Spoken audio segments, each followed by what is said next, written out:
प्राचीन समय में विद्यार्थी गुरुकुल में रहकर ही पढ़ा करते थे।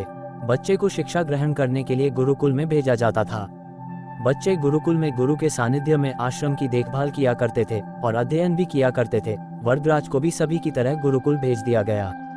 वहाँ आश्रम में अपने साथियों के साथ घुलने मिलने लगा, लेकिन वो पढ़ने में बहुत ही कमजोर था। गुरुजी की कोई भी बात उसके बहुत कम समझ में आती थी। इस कारण सभी के बीच वो उपहास का कारण बनता है। उसके सारे साथी अगली कक्षा में चले गए, लेकिन वो आगे नहीं बढ़ पाया। गुरुजी जी ने भी आखिर हार मानकर उसे बोला, बेटा वरदराज, मैंने सारे प्रयास करके देख लिए हैं। अब यही उचित होगा कि तुम यहाँ अपना समय बर्बाद मत करो। अपने घर चले जाओ और घर वालों की काम में मदद करो। वरदराज ने भी सोचा कि शायद विद्या मेरी किस्मत में नहीं है, और भारी मन से गुरुकुल से घर के लिए निकल गया। दोपहर का समय था। रास्ते में उसे प्यास लगने लगी।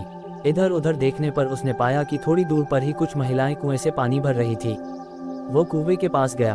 वहां पत्थरों पर रस्सी के आने जाने से निशान बने हुए थे। तो उसने महिलाओं से पूछा, यह निशान आपने कैसे बनाए? तो एक महिला ने जवाब दिया, बेटे, यह निशान हमने नहीं बनाए। ये तो पानी खींचते समय इस कोमल रस्सी के बार बार आने जाने से ठोस पत्थर पर भी ऐसे निशान बन गए हैं। वरदराज सोच में पड़ गया। उसने विचार किया कि जब एक कोमल से रस्सी के बार बार आने जाने से एक ठोस पत्थर पर गहरे निशान बन सकते हैं, तो निरंतर अभ्यास से मैं विद्या ग्रहण क्यों नहीं कर सकता। वरदराज ढेर सारे उत्साह के साथ वापस गुरुकुल आया और अथक कड़ी मेहनत की।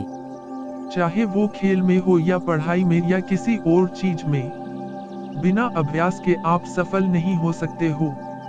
अगर आप बिना अभ्यास के केवल किस्मत के भरोसे बैठे रहोगे, तो आखिर में आपको पछतावे के सिवा और कुछ हाथ नहीं लगेगा। इसलिए अभ्यास के साथ धैर्य, परिश्रम और लगन रखकर आप अपनी मंजिल को पाने के लिए जुट जाए। ऐसी ही कहानी सुनानी है तो मुझे अभी सब्सक्राइब करें। जब तक के लिए बाय बाय, अपना ख्याल रखना। मिलते हैं किसी और अच्छी कहानी के साथ।